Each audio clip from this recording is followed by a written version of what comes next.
जनसंख्या के नाम पर। मैं तो कहता हूं होनी चाहिए, लेकिन एक कॉलम नहीं होना चाहिए उसमें।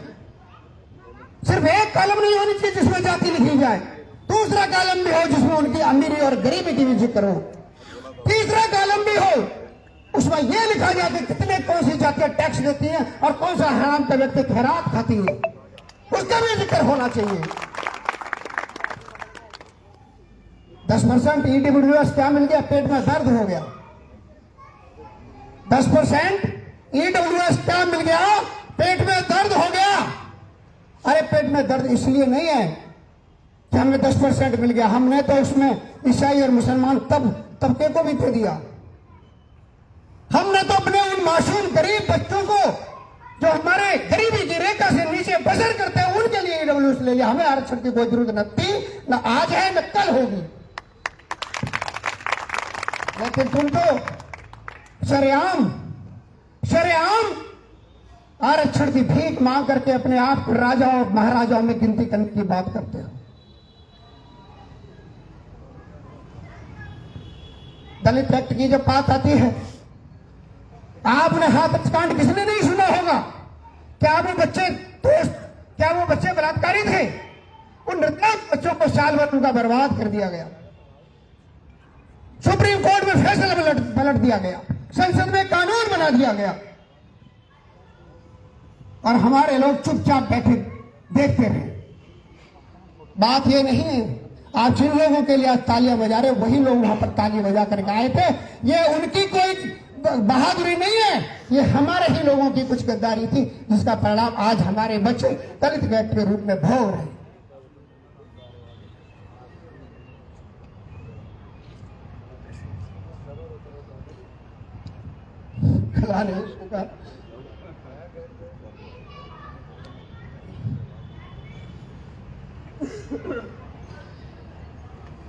हमारे बच्चे फार्म फीस से लेकर, रेल भाड़ा से लेकर,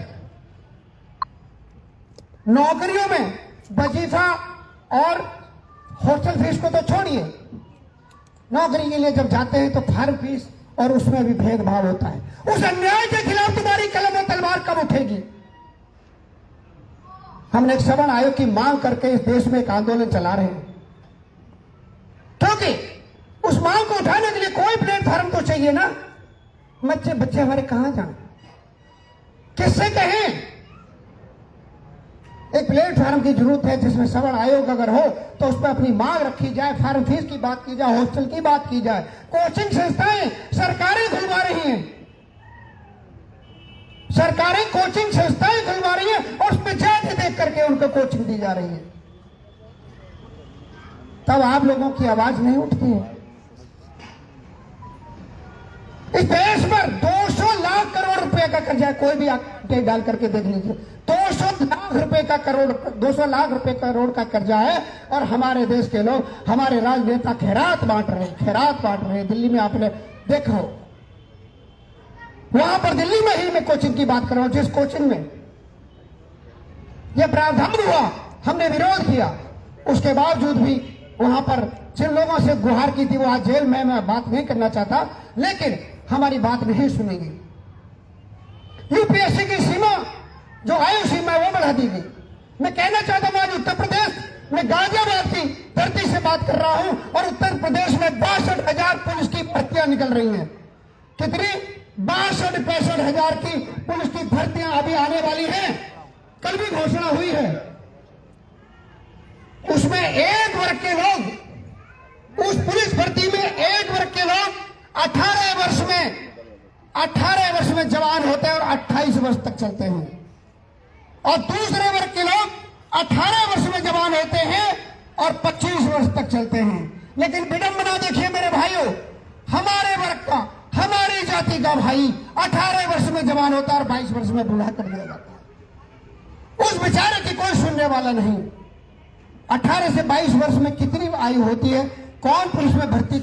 अभी 4 साल से पुलिस में भर्ती नहीं निकली और 22 साल में वो बूढ़ा हो जाएगा, ओवरेज हो जाएगा, उसको कौन भर्ती करेगा? ये हमारे बच्चों की पीड़ा नहीं है? किन लोगों से तालियां बजवाते हो आप धूम में बिठाल करके? किन लोगों से कहते हो कि आओ हमारे साथ झंडा उठाने के लिए? अगर उनकी पीड़ा तुम सुन सकते तो तुमसे उनसे तुम उन बेरोजगार हाथों से ताली बजवाना बंद करो। ठाकुरों का इतिहास, ठाकुरों की बातें कहानियों में, फिल्मों में, उपन्यासों में, और अब तो संसद में भी होने लगी। अब तो संसद में भी कविता पढ़ी जाने लगी। आपको लगता होगा इन कविताओं, कहानियों, उपन्यासों से कुछ नहीं होता। होता है, बिल्कुल होता है। ऐसी बातों से धारणा बनती है, ऐसी बातों से धारणा बनती है, और धारणा समाज में और कानून में और राजनीति में जब धारणा पहुंच जाती है तो वो कानून बन करके आपके बच्चों का निवाला छीन लेती है। आपको विश्वास नहीं होगा, आज भी मुंशी प्रेमचंद की कहानी का पात्र शुद्ध कोर्ट में गवाही देने चला जाता है, और दो बच्चों की, जो कारगिल के युद्ध में दो बच्चे शहीद कर बैठी, उस मां का कोई भी दर्द आज तक पूछने वाला इस समाज में नहीं है।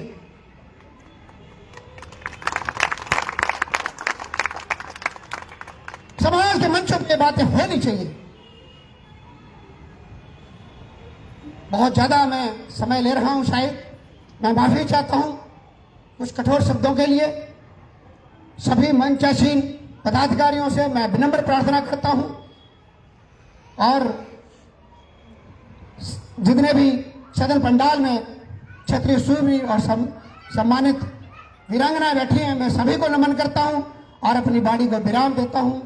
बस मैं इतना ही कह सकता हूं कि शस्त्र पूजन के दिन दो बातें जरूर होनी चाहिए कि सदा अहिंसा सर्वोत्तम है, ये मन की कस्तूरी है, पर अगर तुष्ट ना माने तो फिर हिंसा बहुत बहुत धन्यवाद। बहुत धन्यवाद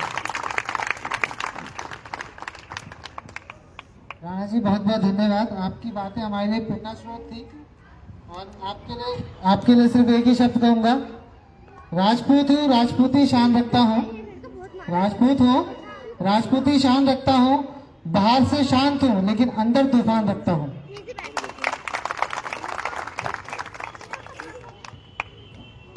मेरे राम राशि एक भाई है मेरे बीच में, श्री हेमंत सिसोदिया जी। मैं उनसे आग्रह करूंगा कि वो आए मंच पे दो शब्द कहें, और